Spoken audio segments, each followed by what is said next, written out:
Olive Garden. It Okay. is. It's Hard to tell if we're all back in the room or not. So I want you, since if you're not going to hurt my feelings if you get up and go to the restroom or whatever, especially at 2:15, and it's hard to sit for a while. As a group, I want you to discuss that question. Think about the different cultures and sources of diversity in the client pool you serve. So what kind of diversity do you encounter in your program? I want you to discuss that as a group. Now, what kinds of diversity do you encounter in your program? definitely. Sydney's like, that's good. Wow. The rest of us are just like, There's that difference. Wow. so there's that. We've actually talked about that lately, I think, trying to be more diverse in the staff. Like, that is important to me. That would offer, yeah, there's very little diversity in our office. I think having a diverse staff is important. But, what do you guys think?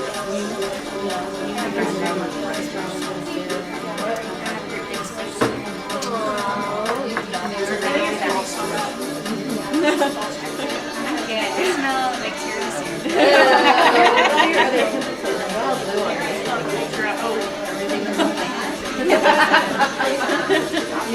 Often color coordinated. Your good day or something like that. We almost have like that. Orange skirt, black top, and we have like the same 7 outfits that we just rotate through. No, but yesterday you and Jess were matching, and I had that same outfit too. Because we have that one outfit, we wear it every week. The culture is really tight. And some of I can tell. It's awesome. Every week we wear that same There's not much. even in some style. of them face rural and urban issues. There you go.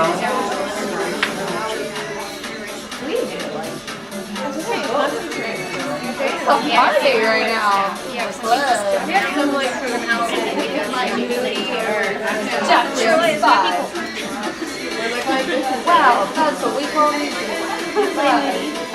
Now it's like now Okay. in 76. So hopefully you've had an opportunity to kind of discuss what kinds of diversity you do encounter in your program. When we think about diversity, there are 3 sources. We have the demographic characteristics such as the culture, the ethnicity, the language, age, gender, social class, religion. We have personal characteristics such as age, gender, communication style, economic background, personality. We have abilities and skills, social and technical. So now knowing those 3, think about some of the clients you serve, and then with that definition, think about the diversity of the groups you're serving. Okay? So use this guide now to finish the dialogue you're having as a group. Okay?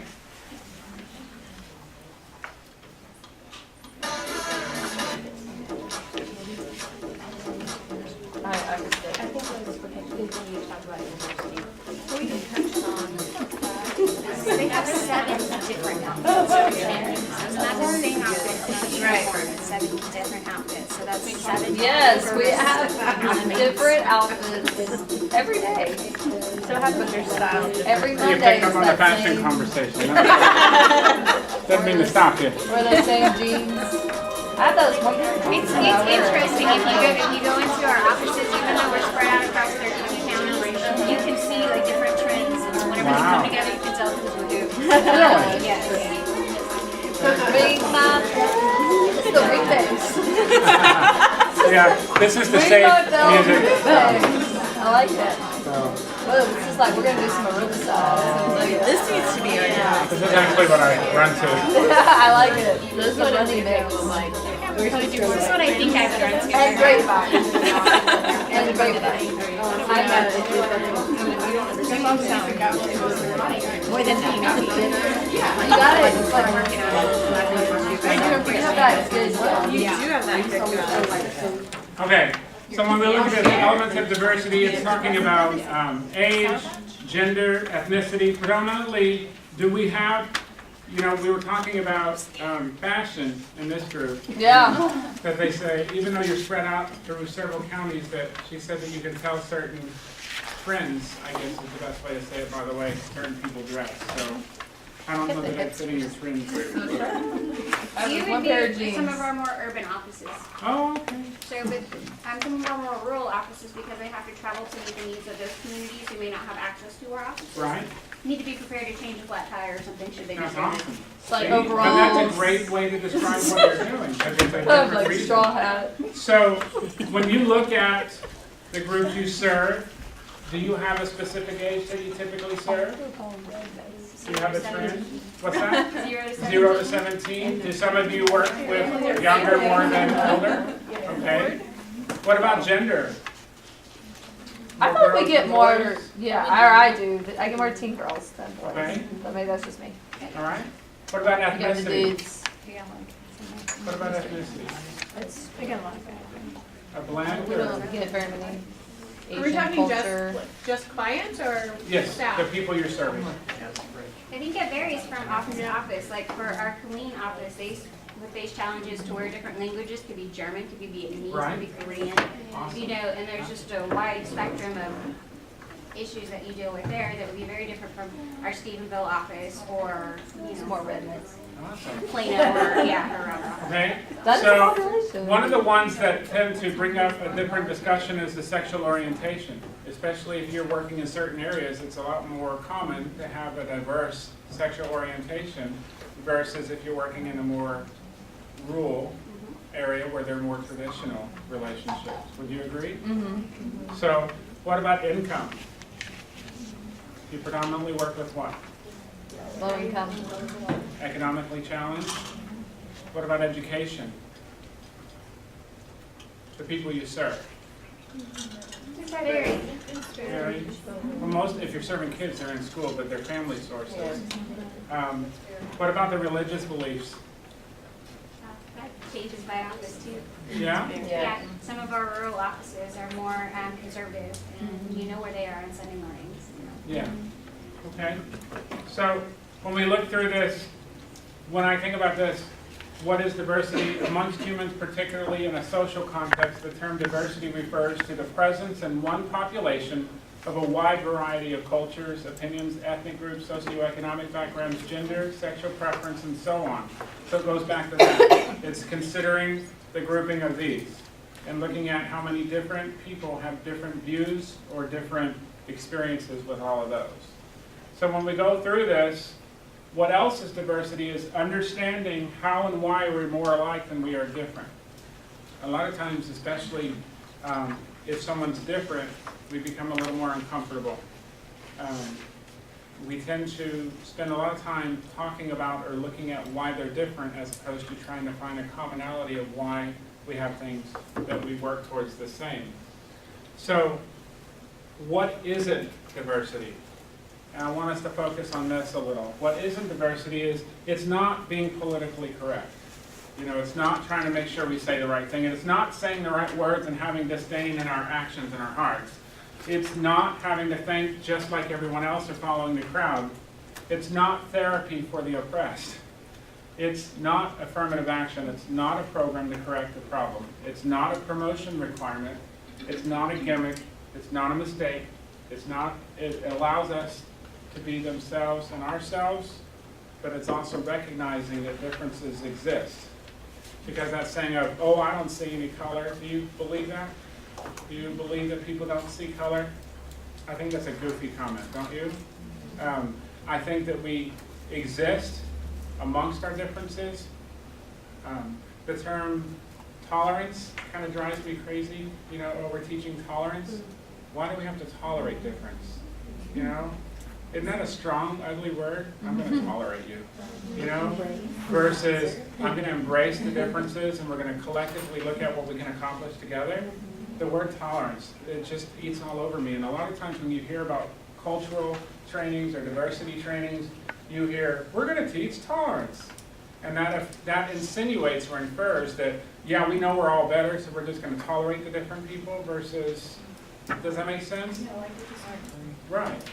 So, 3 myths of diversity. Myth of mediocrity or meritocracy. If you work hard, you will be rewarded, you will make it. Is that always the case? No. No. Myth of color blindness. What's wrong with seeing color? Are you really sonority blind? So, an integrated system of learned behavior patterns. That's defining culture. Culture is defined as a way of perceiving, believing, evaluating, and behaving. The problem with studying culture is it's complex. So, when we look through this, reasons for diversity, look at what you guys do. You serve a large area, correct? And we know federally funded programs as well as programs that are funded through philanthropists or whatever. We know that we're expected to do certain things, not because we're trying to make someone happy, but because it's the right thing. You guys receive federal funds, so Title VI, right? So when you work through that, STARI serves each and every Williamson County community regardless of ethnicity, gender, race, background, economy, or any other factor, and also depends on the entire community and your federal funds, right? So you're required to know that. When we look through this, diversity as a concept focuses on a broader set of qualities more than just race or gender. A lot of times when we think of diversity, we think of, oh, we have this ethnicity on our campus, or we have this ethnicity that we're serving, or we serve predominantly men or women or boys or girls. So one thing I always try to convince people about diversity is if you're unsure of how to reach out to someone because you're not familiar with their background, you need to ask. I think the best thing is to ask. Are you comfortable asking what's okay with your client? Yeah? So how do you go about doing that? I'm pretty straightforward. Awesome. I mean, you can just obviously, you and I have differences. You're a male and I'm a female, so, you know, we're both aware of it. Let's talk about how it might impact our relationship or what concerns you may have about working with a female counselor. Don't you think people respect transparency a lot more than trying to figure out what's going on? And, okay, is it okay if I sit on this side of the table or whatever, right? So don't let diversity scare you. Anybody shy away from an experience because you don't understand? Yeah? A lot of people do, I think. I would encourage you to let it guide you. Diversity doesn't come naturally for us. We like what we're familiar with. And we have to use it to promote dialogue. What you just said earlier, you're very straightforward. So one of the things is, especially in a conversation about something that a student has experienced, you could bring in their personal cultural experiences. Well, tell me why you put your hair that way. Well, why do you have a dress? Or why do you go do this on Sunday? What is that?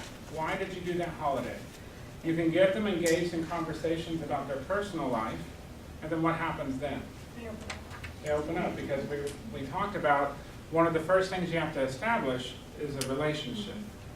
And one of the ways you can do that, what were you going to say? Well, I was just going to say that a lot of times asking them to be my teacher. Okay. Please teach me about this. I don't know about this at all. You could be my teacher about your culture because there's lots of things on that and you share that information. Awesome. Yeah. So one of the things that we have in regards to understanding diversities is that we tend to have a bias, right? Some are known and some are not known. So we have to think about our prejudice, stereotype, and discrimination. A negative prejudice stems from what we've learned. Have you seen any negative prejudice? What do you think? What have you seen? Never? Oh, yeah. Okay. What have you seen? On TV, in media, in your backyard? What? Comments. Comments like what? Beware of Ebola. What's that? Beware of Ebola. Ebola, you know, all two of those people in Dallas? Yeah. Yeah, but we What can't else? do that. What other things have you heard? What about Archie Bunker? Remember? Some of you might not be old enough to know that, but people with views thinking that because they have more, certain people, if they have more melatonin, they're not equivalent to the cognitive ability you have, or whatever, or making assumptions because of somebody's background, right? So, or because they look a certain way, or because they come from a certain place, that they might be more of a threat to us than others, right? During the presidential election, Absolutely, and a lot of propaganda and sensationalism trying to get us to elicit a certain experience or emotions so that we're tied to another person. Absolutely. What were you going to say? Being the oldest here, I'm probably the only one who ever experienced segregated Wow. I can't imagine that. I really I think can't, I mean, you know, that's the world something I've is- never experienced. I don't know how I've responded to that. I do know, as a student who went to LBJ High School for a part of my life, I remember riding on a bus and being the only light-complected person on the bus, and everyone else was black, and I learned a whole lot of slang I'd never heard before when I went to that school. You know, I never knew cracker meant something other than you ate until I was home. So, I learned words that I'd never heard before, and that influences what we think. Or the counterpart of that is, working with my students, there's a social learning that, and I'm going to show you a video in a little while, that if you're a certain color, then you must be entitled, or you must have other things that they never get. When I meet with kiddos, I talk to them, and then I share experiences that I've had when I was growing up, and they're just taken aback because they assume that I would never experience some of the hardships that my family experienced. Or when I share with my students that my brother died of a heroin overdose, or things of that nature, that, whoa, you know, they don't think it because they have a prejudice towards us, but it's not a negative. It's a, oh, because you're white, you have everything, you know? So is being prejudiced against one group the same as being prejudiced against another group? What do you think? Being prejudiced against one group the same as being prejudiced against another group? So if you're making comments about one group, does that mean you don't believe it about the other, or that you believe more from the other? So if you're saying, oh, because they're coming from Afghanistan, they must be a terrorist, does that mean any Afghanistan who's Afghanistan American must be a terrorist as well? So you're talking about the people who come from Afghanistan recently versus the ones who've been in the United States for a long time. Are you still making those generalizations for those groups, but those are two separate groups? Does that make sense? So you have the ones who are barely coming over versus the ones who are generationally here 2-3 decades, 2-3 generations, but yet we tend to assimilate our thoughts about people who've never even met or never been to Afghanistan or never had an experience of that nature at all in their life, but yet we tend to generalize. So we know that prejudice is learned. If we become prejudiced against groups because they threaten us, perhaps groups that trigger certain threats will also trigger certain prejudices and certain reactions. I used one. You ever get on an airplane and you are concerned because it looks like somebody you saw in the media? Have you ever seen that? Yeah? I swear I went to a movie one time, one of the few times, and I saw somebody I thought was on America's Most Wanted. I watched that guy more than I did the video. Hey, Amy, is that the... Amy, look! She's like, stop! No, it's not him. But I was more concerned about that than watching a movie because I had that sense of threat because it looked like that person. Does that make sense? So when we look at this, here's one of my favorite poems, and usually I give M&Ms with this, but I forgot to stop and get it. I apologize, but you have great stuff. So I've always liked M&Ms, the most diverse, multicultural, integrated candy in the world. You have your red ones, your yellow ones, your orange ones, your brown ones, and your green ones, and even the newest ones, the blue ones. All in one package, all coexisting together. One color doesn't think that it is superior to the other. One color doesn't discriminate against the other. All colors are the same size, shape, and weight. All colors look different on the outside, but have the same ingredients on the inside. M&Ms all have the same flavor, and they all taste good. Not all M&Ms are perfect, though. Some have nuts. In the real world, we call them racist and bigots. Would it be nice if, like M&Ms, our prejudices melted into the abyss like chocolate melts into our mouth, and all people were judged by what was inside, rather than the color you see on the outside? If candy can be prejudice-free, why can't we? I didn't write that, but I love it. And it was by an anonymous, so I don't know who wrote it, but I love that because it's right. You know, we spend so much time concentrating on what the person or the action is on the outside that we don't take time as a human race to understand each other or to gain information. So each person is representative of a mixture of cultures and experiences. What I want you to think about and talk in your group, think about where your family came from, and I want you to think about, as far back as you can, what influences from your family. Mine, I'm Cherokee, I'm Irish, I'm English, far, far, far back is Spanish, from Spain. So I know those are the different mixtures of culture and ethnicity in my family. Does that make sense? I want you to think through and share with your group as many that you know have influenced. Some might only have one or two. Some, like me, I'm a pound puppy. I have a bunch of them. So what do you have in your family? Share it with your group.